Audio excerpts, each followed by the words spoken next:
This is Bulls Pregame Live, presented by U.S. Cellular. The Bulls start the new year looking for a fourth straight win against the Cleveland Cavaliers team that's really struggling without a guy named LeBron James. Hopefully the Bulls can take advantage of Cleveland's misfortunes and rack up another victory here on Comcast Sportsnet this evening. Hi again, everyone, and welcome. Happy New Year. Welcome into U.S. Cellular Bulls Pregame Live. You all know my partner, Kendall Gill. Want to say hello to all our fans here. Showed up at UC Concourse. Look at that. They're ready to start the new year off, right? They're ready for a new year. Celebrated last night, celebrating again today. Why not? A very exciting 2011. Hopefully some big things coming up for the Bulls in the new year. One team that is not looking forward to the immediate future is the Cleveland Cavaliers. They have a bad team, they have injuries, and ever since LeBron left, it's been bad karma for that franchise. Well, on the Cleveland Cavaliers website, Byron Scott wrote, "Happy New Year to me." He was glad that 2010 was over and is welcoming 2011. This team has been decimated by injuries, let alone the departure of LeBron James. Well, the Bulls have to be careful to take care of business here. Sometimes you get caught in a game like this thinking, it's an easy win, we don't have to try all that hard, but this is an NBA team, they're going to be dangerous. It definitely is. You know, that's one of my keys to the game, actually. You can't play down to your competition. Cleveland Cavaliers have the worst record in the Eastern Conference right now. The Bulls have to be careful of not playing down to their level. Well, for more on tonight's matchup against the Cavaliers, let's take you down to courtside and welcome in Gail Fisher, who has more on the Bulls' strong defensive effort of the last few games. Hi, Gail. Happy New Year. Hi, Mark. Hi, Kendall. Happy New Year to you, and Happy New Year to everyone watching. Yes, defensively, they have been getting the job done. Offensively, they have been struggling a little bit. So overall, when you watch these games, you're going to see the Bulls kind of working very hard at beating some of these lesser opponents, these sub-500 teams. This homestand has been very favorable to the Bulls. 4 games here of sub-500 teams. They've won 2 of them. They have a chance to go 4-0, but they really need to try to get into a little bit more of a rhythm on offense. Thankfully, though, that defense has been strong. They've been holding opponents to just 83 points per game in their last 3 games. So as the old cliche goes, the defense has been fueling the offense. It's definitely the defense that's helping us out more than the offense, but we just got to get a groove going. I think that we didn't find that yet, but we'll see tonight. Tonight, hopefully, we come out aggressive and get things clicking early so we can hurry up and get them out the way. Our defense is getting better.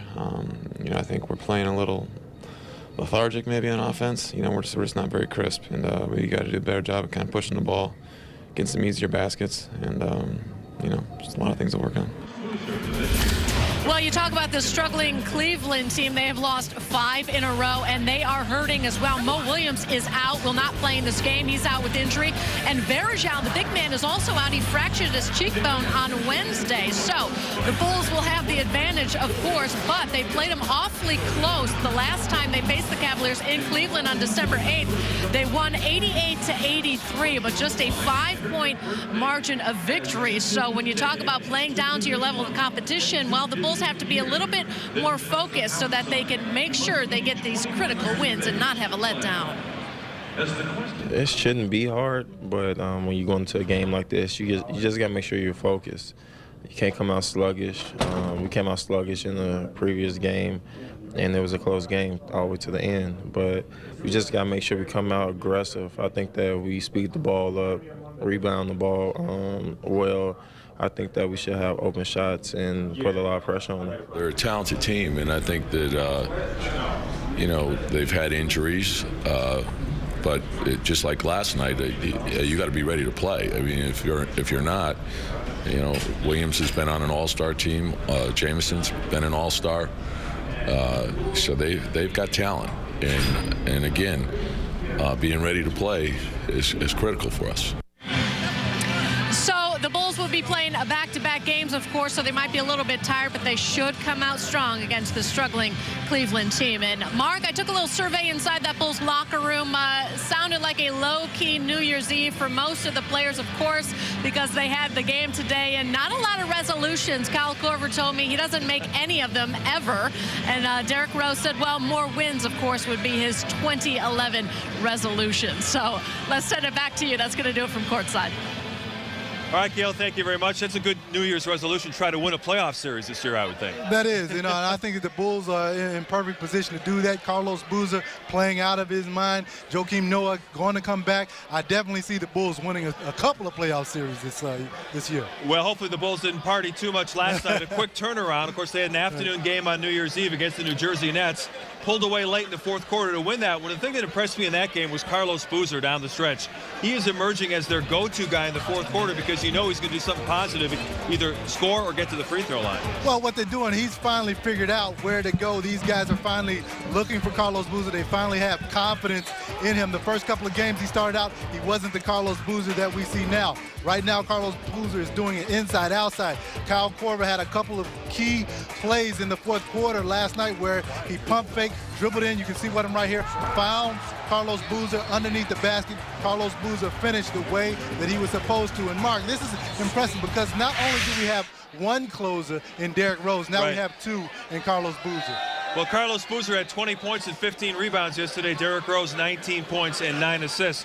The other thing that Gail talked about was defense. Over the last 3 games, the last 3 victories, the Bulls have been completely shutting down the opposition. When you hold an opposing team to 83 points and 38% field goal shooting, you got to stand a pretty good chance to win the basketball game. Absolutely. I mean, and this is a key stat right here because the Bulls right now, last night they shot 39% from the field. You cannot win a basketball game shooting 39% unless you're playing defense. And you can see here that we go back to the old staple. If you struggle on the offensive end, as long as you play defense, you can be in basketball games and you can win them. That's something that the Bulls have done all year long, sustain their defensive effort. That's why this team has a winning record right now. And Cleveland is a team that struggles to score points under the best of circumstances. Tonight, Gail went through some of the injuries.